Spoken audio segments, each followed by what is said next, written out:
I knew Luke Koch stepped it up a notch when he bought a topper for his truck last year. Dude literally bought a topper just so he could sleep in his truck during turkey season to spend more time hunting turkeys and less time driving. Luke is a Wisconsin guy, and if you know anything about Wisconsin, there are a whole lot of turkeys in the state, and there are a whole lot of really serious turkey killers. So I started turkey hunting when I was about 12 years old. Originally I'm from Wisconsin, and turkey hunting was what me and my dad did. Luke's first turkey. Pull your face down. And my thumbs are froze. Okay, tell them what time it is and how far away the thing you think it is. Well, Jim says it's 45 yards. With a 20 gauge. With a 20 gauge, yeah. We'll pace it off again, but go ahead and go up and see your bird. Okay. He's still kicking up there. That's our favorite thing still to this day. And so I really grew up, I grew up deer hunting some, and we hunted other stuff, but really turkey hunting is what I had a passion for, and it's my favorite today. So really I tried to maximize the amount of time. I really grew into that in college. Usually I was a one bird person until I got to college. I met some friends, and we really fed off each other's energy, and we really started taking turkey hunting more serious. And then I started traveling more from state to state. And so this year I decided that I wanted to shoot a single season Grand Slam if I could. And right now I'm 3 birds down. So I was actually coming to Wyoming here to get my Merriam, and a couple of buddies were going to South Dakota and ended up meeting with them. I shot a couple Merriams there, so I didn't shoot my first Merriam out here in Wyoming, but I just have 1 bird left. I'm gonna go down to Kansas to hunt some hybrids down there, some Rios, some Merriam mix, and then I'll go back home to Wisconsin and shoot my Eastern, hopefully with my dad. Well, I heard that you saw a whole herd of them, according to Logan. 0 herds of turkeys were spotted. We saw a ton on the drive in. Yeah, we saw one good flock back there. How big? 15 birds. I think, yeah, about 15 birds. There's 3 big long beards. They're coming off the wheat field. Oh man. And these are different groups. Really? Jeez. Just a few. Oh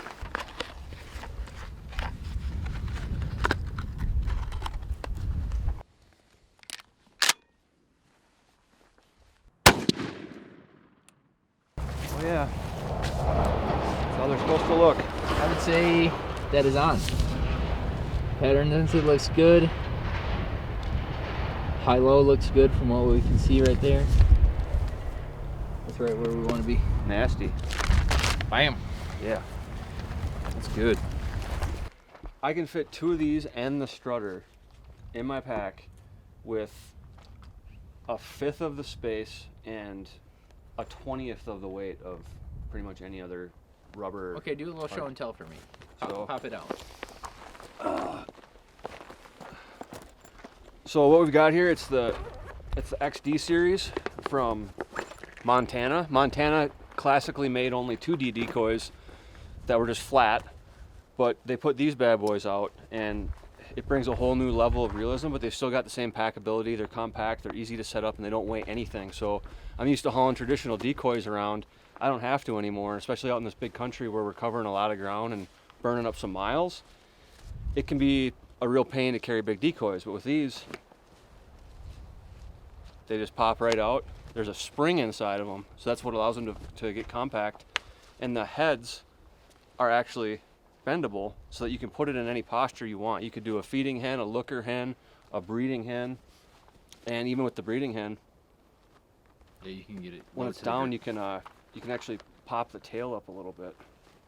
So there's a turkey gobbling up here, basically in the backyard, but we think it's in the neighbors. Pete and I are going that direction anyhow to scout this evening, sort of half hunt, half scout. We don't want to go blow any roosts up. A lot of times with this western hunting, they'll go back to the same roost every night. So the last thing you want to do is blow up a roost and then have them leave the county or even just go on the neighbors. So we're gonna go do some glassing this evening, see what we can see what we can hear at dusk, and possibly in the meantime as we're making our way westward, see if we can't get this bird to do something. But these guys are gonna go east, we're gonna go west. They're gonna take a look at the turkeys that Luke saw earlier when he was rolling with Dan, and he's got blue chalk all over his fingers. He likes to keep extra on there in case he runs out. Extra To flavor re-chalk. for my snacks. He's part of the Blue Man group originally, but all right, good luck.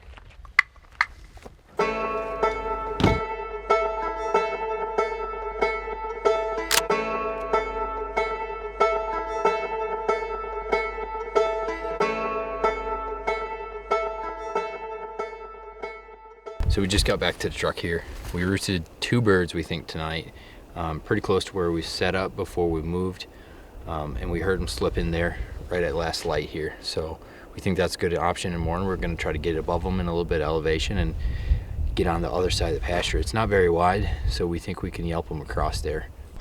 We walked in. Walked in. We saw We parked, you know, out of eyesight. We started walking in, and there was a gobbler running like 500 yards away. And I was like, What? We went from scouting mode to we're hunting. He was running from you? No, he was just coming across the pasture. Nuh-uh. Yeah. Toward you? No.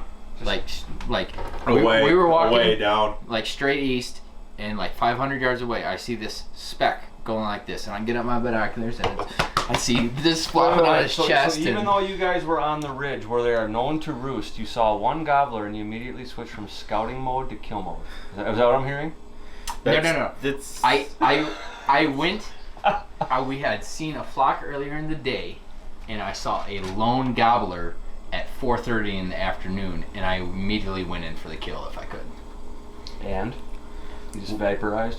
He ended up working behind us up on a neighbor's property, and he gave me one courtesy gobble, but he wasn't in the ball game. Behind you on the neighbor's property? Yeah. So if Across the road. if you're facing south and you have the road to your back, he was up and left. We gotta look at HuntStand and see what the deal is here with this. I don't understand exactly what you mean. Is it on the other side of the road? He's on it. What? Pull out your map, Nick. You in that privacy screen. Over here. Right, that's where we're sitting, and it was back that way. Because it came down over this way here. It sounded back like over he there. was maybe a yard bird. He was across the road? Yeah. Yep. So Really? he came from the south there and boogied north. And then they're right where one eye was. So last year, my uncle, Oh, the weather got bad here. Me and Nick had doubled. My other uncle had shot one. We were coming down to the wire. We were about to roll out of here because of a blizzard. And I watched a bird fly up. I thought it was a hen. I didn't see a beard on it. And I walked over, and sure enough, there was this long beard up in the tree. And I got a bunch of footage of him in photos. And I've never been, I walked underneath him. He was only 15 yards from me up in the tree. And I'm like, I can't believe I'm getting away with this. Well, I came back here later and reviewed the footage. And the dude had one eye. And literally, the side that I was standing on where he was facing was his dead eye. So he couldn't see me. I walked right up. I got a bunch of footage of him. Me and my uncle went in there the next morning. We thought he was gone. Didn't make a sound. Couldn't see him in the trees. He had limb hopped during the middle of the night. And we were just about to give up because it was freezing. And we're like, man, we need to go do something. We need to make something happen because it wasn't happening. And all of a sudden, you just heard the... He dropped right in front of us, 25 yards. Lights out, but he only had one eye, so my uncle felt a little bit bad about it, but I didn't feel bad at all. Put him out of his misery. Oh, one eye. Something was going to get him eventually. Might as well have been you and your uncle. Oh, he was just, and he was a sad soul when he cleaned him. Dude, he was like, He had given up. he weighed like 13 or 14 pounds. Yeah. Like he was on the downhill. Yeah, he was. Yeah, it was. He was either really old or just decrepit and just, I don't know. Well, he obviously had his brains beat in that one. Yeah.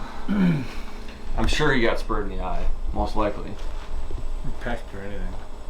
So he just roosted by himself, just Oh, lonely. Just a grumpy old man. Lost my eye years ago. Well, shooting time's about, what did we say, 5:50? Yeah. And so we're trying to get out there. We think birds are going to be gobbling about 5 o'clock here because they're Merriams. And so we're going to get gone here. We got about 3/4 mile walk back in, and we know right where those birds are. So we're feeling pretty good about it. So we're going to give that a try.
So I just shot this bird, and we had to work this bird for like 45 minutes, and we broke one down, and I was using my diaphragm quite a bit, calling to him. We saw him come off the roost, but they had the strut zone out there, and then we had 2 live hens eventually pitch down, and one was definitely a boss hen.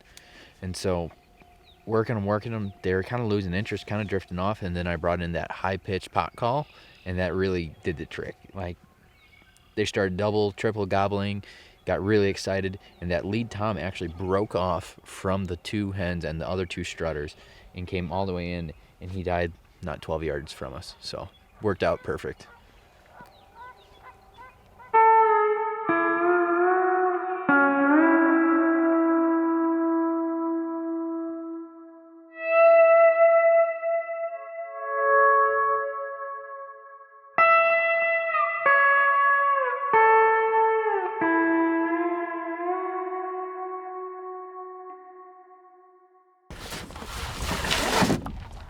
I'm just getting packed up. I'm in Wyoming here. I'm going down to Kansas. I just came from South Dakota. And basically, I have a topper on my truck, and I have a setup in my bed so I can maximize the number of days that I get a turkey hunt in the spring. I'm not spending money on hotels. I'm not spending time driving back and forth to spots. You know, if something's like an hour and a half away, 2 hours away, instead of trying to find a spot to rent a hotel, or you know, something that's still going to be 30 minutes 40 minutes from where I'm hunting, I use the back of my truck as a mobile turkey hunting lab, I'm going to call it. And so I basically got everything back here that I need. I got food storage down here. That's one bin, so I can easily pull it out. That has all my stuff that doesn't need to be in the cooler, some snacks, whatever. I got a second bin back here. That's all my miscellaneous. That's garbage bags, that's Ziplocs, that's extra knives, that's extra face mask. Anything like that is awesome to have, because when you're just turkey hunting on end, you lose stuff, you break stuff, you need it. So to keep organized, I have a binder that literally has all my turkey tags for the year, and regulation books if I have them on hand, if I don't have service, can't look something up. And so that's super important for me. So I stay legit, I'm legal, I know where everything is, it's right there in that binder, and that's my source of reference anytime I go to a new state. So I'm all packed up here. Now I'm gonna be rolling to the next state.